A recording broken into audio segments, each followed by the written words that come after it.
Okay. Gas constant is 10.73159 cubic foot psi per Rankine per mole. Okay. Standard pressure and temperature is that much. At the standard pressure and standard temperature, we have 520 Rankine. Okay. Now I want to know 1 pound mole is how many standard cubic foot. Okay. Because the unit of the flow rate that I have is standard cubic foot, right? It's not in pound mole. So I can convert pound mole into standard cubic foot by use PV equal to nRT, or volume equal to nRT over P. N is 1 pound mole, right? It's 1. And I substitute all the value in. I find that for the gas flow rate that we have this much pound mole per hour. Okay, so we do the unit conversion using gas law. Yeah. 3E6 is 3 million standard cubic foot per day. And we know that 1 pound mole is about 380 standard cubic foot, right? From PV equal to nRT, 1 pound mole is about 380 standard cubic foot. So 3 million divided by 380, I get this much pound mole per day for the gas flow rate. Now I have the gas flow rate in the unit of pound mole per day. Then I can multiply them together. I have BTU per pound mole and pound mole per day, and okay, I convert it to pound mole per hour. Then I can get the answer in the unit of BTU per hour. It's very close to what we had earlier, right? What we had earlier is 300,000. I have 296,000. Good? So you can do both ways, provided that gas constant is given. Okay? So if you don't, in the exam, if you don't have this chart and you cannot do it, I cannot help you either. Alright? Because if you have R value, you can always do it. Okay, next, line heater. Heat the gas so that when it takes pressure drop across the choke, we still have the temperature above the hydrate formation. Line heater are more common, less expensive than LTX, easy to operate. And one of the questions that I give sometimes is generally LTX is more expensive than line heater, true or false? And you have to say what? True, just that. Easy enough, right? It's not so easy when you have many things to memorize. Okay, now it's still easy. Line heater look like this. This is a diagram. We have a fire tube. The orange part is a fire tube. Inlet is the inlet of the gas stream. It go inside, and then so this part we heat it first, right? And then we choke it. It can go to the top part, which is separator to separate water out. Okay.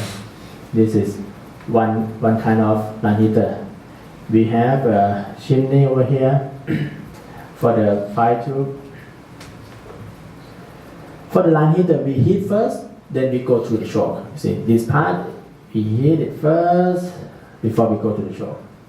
Pressure drop from choke cause the temperature to drop, like we talked about already. After the drop, temperature should stay above the hydrate formation line. Okay.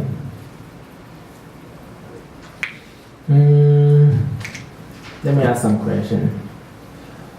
Taylor B. Cooper. Where's Taylor B. Cooper? Line heater is direct heating or indirect heating equipment? Indirect. He said indirect, right? Okay, correct. So you still pay attention. Let's move on. We have a lot to cover.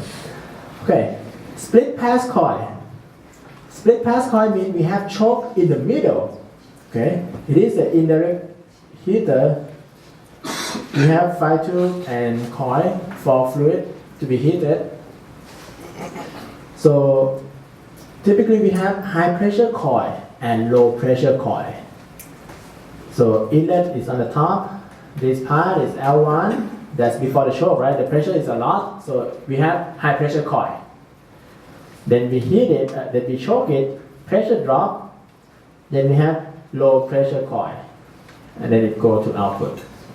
So low pressure coil is it will withstand less pressure, so it's kind of thinner, it's cheaper. Okay. High pressure, of course, is more expensive.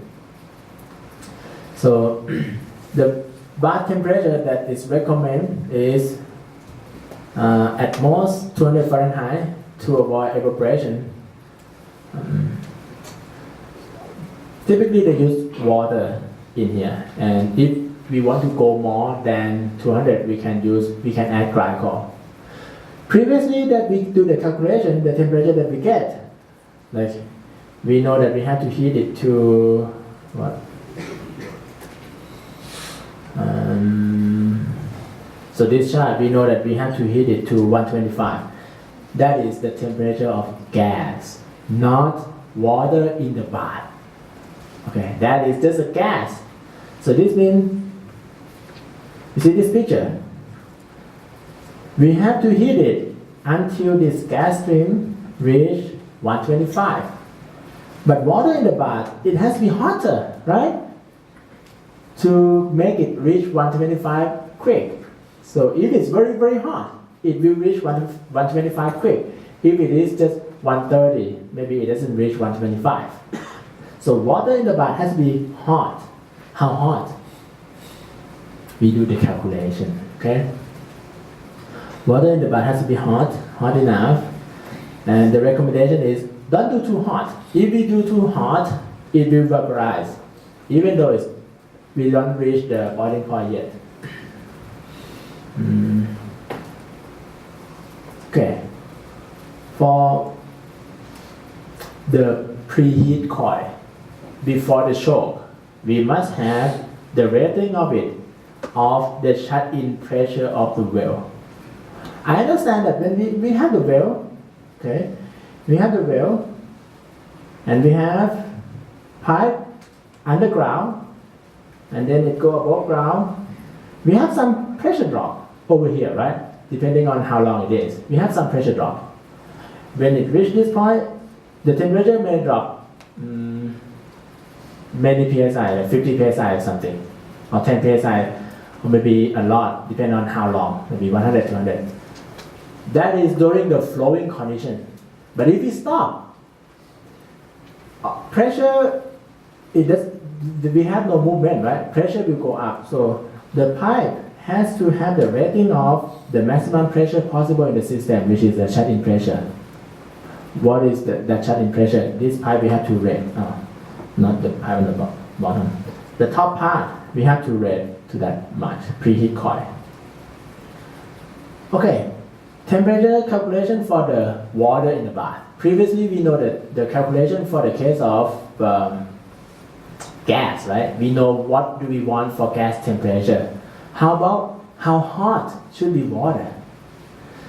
So that's formula, but first let's talk about the symbol. We have TB, temperature of the water bath, L1, line, length of the line of the preheat section. This is preheat section before the choke. T2 is below hydrate temperature. This is T2. It's a little bit below hydrate temperature, but it's fine because it's in the hot water bath.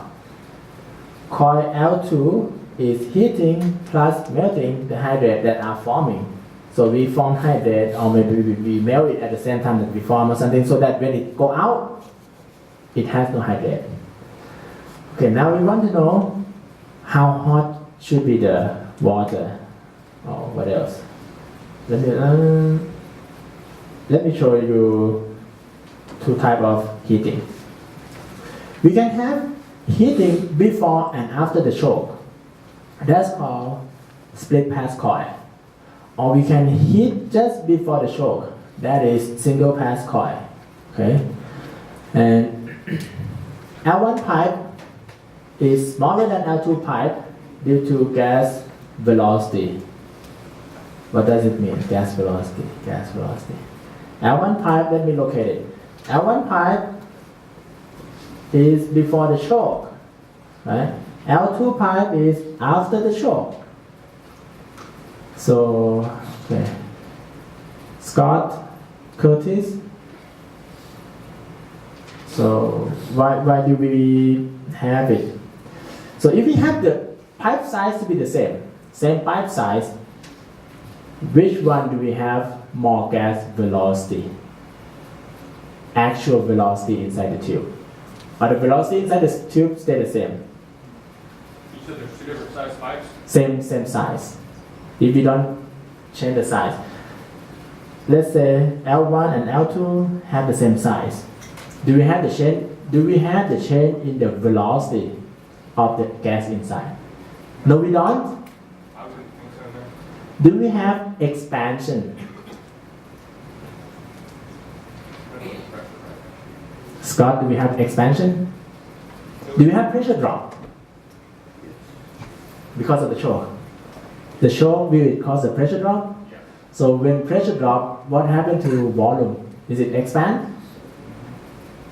We flow it at a constant mass flow rate, right? So when we have pressure drop, it's expand. When it's expand, it moves faster if we don't change the cross-section area. So now it's making more sense, right? So if we don't change any pipe diameter, when it expands, it has a lot more volume, but it still has the same area, so it has to flow faster to maintain the mass flow rate. Correct? What is, okay, Curtis helped me, Scott helped me already. Jacob, A-D-A-L-E-Y. Jacob, what is the problem with too fast velocity? If gas velocity is too fast? You can have problems with erosion in your pipes. Erosion or corrosion? Erosion problem, yes. If it's too fast and it may erode the pipe. Especially if there is a little bit of dirt or some particle inside. So gas velocity should not be too fast. If it's too fast, it can erode the pipe. And I give you the erosional velocity calculation too. But for now, this is the reason why pipe L2 is a little bit bigger, larger due to the gas velocity thing. Too fast also means a lot of pressure drop. Pressure drop is 2F rho V square over D is proportional to V square, right? If velocity double, we have 4 times pressure drop, roughly. So too fast is a lot more pressure drop, okay? A lot more means quadratic pressure drop. And we have the concern of erosional velocity. Okay, next thing is chimney has to be long enough to keep the exhaust out and keep the higher density air inside. We don't talk much about chimney. Heating can be before the show, after the show, we talked about that already. If the temperature is too low, steel can be brittle. Okay? And here's how it looks like. This part is the part that stays in hot water bath. Okay, the temperature of water bath is suggested to be at most 190 or 200 Fahrenheit, not too hot. And we have choke, right? So this kind of configuration, Taylor M. Davis, is this single pass or split pass or what? Split, because we heat first and heat it again after choke. Okay, good. So you can tell it by picture.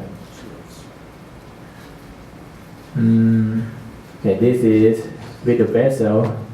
This is inside. This one is a fire tube, and we put the coil inside to heat everything. So we put this thing with the fire tube to heat everything up. Okay, line heater sizing. How long should be the coil? We have this coil, right? Don't you want to know how much? What should be the length? They may say, hey, use this much. You believe them, you believe the person who sells you the pipe, but you will double check, right? What if there's a calculation mistake and the suggest length is like double or triple, then you have to pay more with no reason, right? So you have to be able to double check. Is that roughly correct? Okay, it doesn't need to be exactly matched, but we have to be able to do some kind of easy calculation and check. Is that long enough or too long? And another thing is the size of the pipe. Should we use 1 inch, 2 inch, 3 inch, or what? So they have the size of the pipe. We have to consider erosional velocity. Number 2, pressure drop, right? That is the size of the pipe. For the length of the pipe, if we have more length, we have more area for heat to transfer. Right? If we have less length, we have less area for heat to transfer. Think about it. If you move it in just like very short and come out, and your water bath is this big, water in this part doesn't do anything, right? So more length also mean better heat transfer. And we will calculate all that. Okay, to size the line heater, we need to know heat duty. How much heat do we need to heat the gas? Which 300,000 we know already, right? Use smaller diagram. Or some case will be different. Size of the fire tube, coil diameter, and wall thickness. Wall thickness is going to depend on the pressure rating. How much is the pressure? If we have high pressure, it has to be thicker, right? If we don't have much pressure, it doesn't have to be that thick because it's expensive. Coil length, and typically we use 1000 BTU per hour per cubic foot to estimate the length of the coil. What's that number? What is that number telling me? Is it like we have 10,000 BTU per hour that can transfer per that much area? So if we know BTU per hour, if we know amount of BTU per hour, we can use that number to tell what is the surface area of the coil that we should have. Okay, or you can use a chart. And of course, we have to make sure that air can flow in the fire tube properly to have a good combustion in the fire tube. Okay. Line heater type and calculation. Let's do the first one is single pass. We have split pass shown in the middle, and split pass heater, place the separator coil in the same water bath, consider blah blah blah blah blah. So this slide tells you that we have many types. Okay, just that. Line heater sizing. It heat water first, so we need to know how much heat for the water. We have to do heat transfer calculation. We have to do the firebox calculation. How much is the heat rating? Okay, let's go over heat transfer calculation. Okay. This formula is for convective heat transfer. Convective heat transfer is the heat that carried by water. Water has some heat, right? We have water bath, okay, and the coil inside, and the rest is water. If water doesn't move, it doesn't transfer much heat. But if water moves, it transfers a lot of heat. Think about this. I have a fan. I don't turn it on. I feel hot. Even though the air that touches my face is the same temperature. If I turn on the fan, I feel cold. Right? So when it moves, it has more heat transfer. The formula is Q equal to UA and delta T. Delta T here we use kind of average temperature, but we use log mean temperature difference. If the temperature difference, okay, let's say I have a hot surface, very hot, and this me. Okay, I have air flow through it. If air flow quick, I feel hot. Okay, we can have heat transfer this way. If we have more surface area, heat transfer better. So this means the amount of heat transfer is directly proportional to the temperature difference and the surface area. If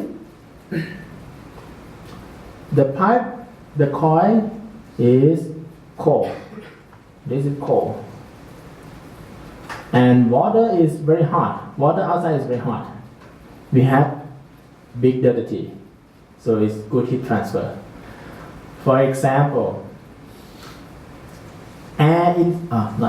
gas inside the coil is at 80 F. If water, we put it at 190, we have a good heat transfer, right? We have a lot more heat going in. But if I have just 100 Fahrenheit, I don't have much delta T. There's not much heat temperature difference, so heat doesn't transfer much. So if I have water very hot, it gets hot quicker. Let me put it that way. The unit of overall film coefficient or heat transfer coefficient, memorize it. Memorize it. Okay? BTU per hour per foot square per Fahrenheit. Or memorize this thing. I will ask. But if I forget, I won't ask you, okay? But I generally will ask you what is the unit of, in SI, what is the unit of overall film coefficient? A is area, okay? T is Fahrenheit. Then we will have Fahrenheit cancel with Fahrenheit, area cancel with area. So this Q will be BTU per hour, okay? Q is BTU per hour. With all this calculation, we can do, we can size how long should be the coil, or what should be the phi tube rating or something. Before we doing any calculation, let me ask you this. When I have film coefficient of BTU per hour per foot square per Fahrenheit, is that the same as BTU per hour per foot square per Röntgen? Okay, repeat that again.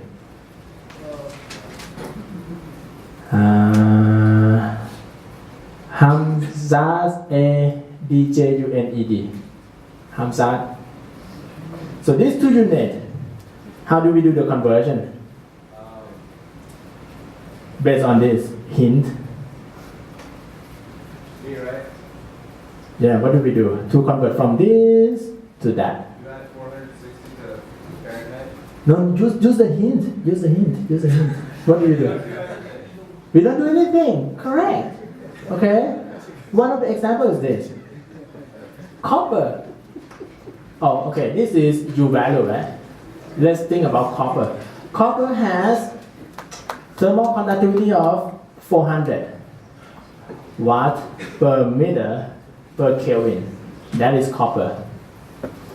Thermal conductivity. If I want to change the unit from watt per meter per Kelvin to be watt per meter per Celsius, I don't do anything.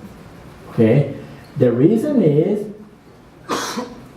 this Kelvin that is on the denominator is delta T. It's not absolute temperature. It's delta T. Okay? Look at this. You see that Tm, log mean difference. That is a log mean temperature difference. So what? So this means U is watt per hour or BTU per hour per area per temperature difference. One degree difference in Röntgen and 1 degree difference in Fahrenheit is the same, right? So if the temperature go up by 1 Röntgen and temperature go up by 1 Fahrenheit, it's the same thing. So when you see U unit in this unit and you want it to be per Fahrenheit, don't add anything like that. It's wrong. Don't add it. They are the same. And use this hint, okay? This is a hint, a good one. All right. U value. U value is it's not fluid property, it is a flow property. U value depend on whether we have turbulent flow or laminar flow. Okay, flow of water in the bath. U value depend on how fast we flow. Okay, that is about U value. But okay, U value will depend on several factors. We have gas flow inside, right? And we also have water in the water bath, moving a little bit because we heat. So heat have to go from water to the pipe. Inside the pipe is conduction, and there's a heat convection here from the wall to the gas. It's a lot of calculation. We don't have to do that. We can use the chart to do approximation. Okay, there's a chart. Overall field coefficient, BTU per hour per square foot per Fahrenheit. And this is a gas flow rate. And we have pipe diameter. 4 inch, 3 inch, 2 inch schedule, 1 inch. Okay. And we have gas flow rate, volumetric flow rate over here. So this means if I know, hey, I have volumetric flow rate about this much, and my coil is going to be 1.5 inch, then my U value is that much. So this is how we use this chart. One point to note, Jared EDE. Hi Jared. You see this one is 4 inch, and here is 3 inch, 2.5, 2 inch, and 1 inch. So when the pipe gets smaller and smaller and smaller, I have more U value. Why do you think we have that thing? Does he have more friction? Yes, yes, it will be more friction. And U in part is actually correct. Higher velocity? It's flow faster. When it flow faster, we have more friction, of course, more pressure drop. More pressure drop indicate the more momentum transfer, right? And momentum transfer and heat transfer, they are related. So when it squeezes against the wall faster, we have better heat transfer. If we have just gas flow slowly over the wall, it doesn't have much heat transfer.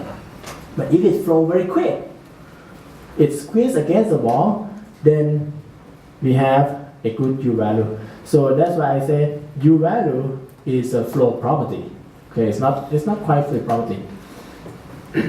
Okay, XX is XS heavy is schedule 160, and X heavy is I think schedule 40 or something. I have to check.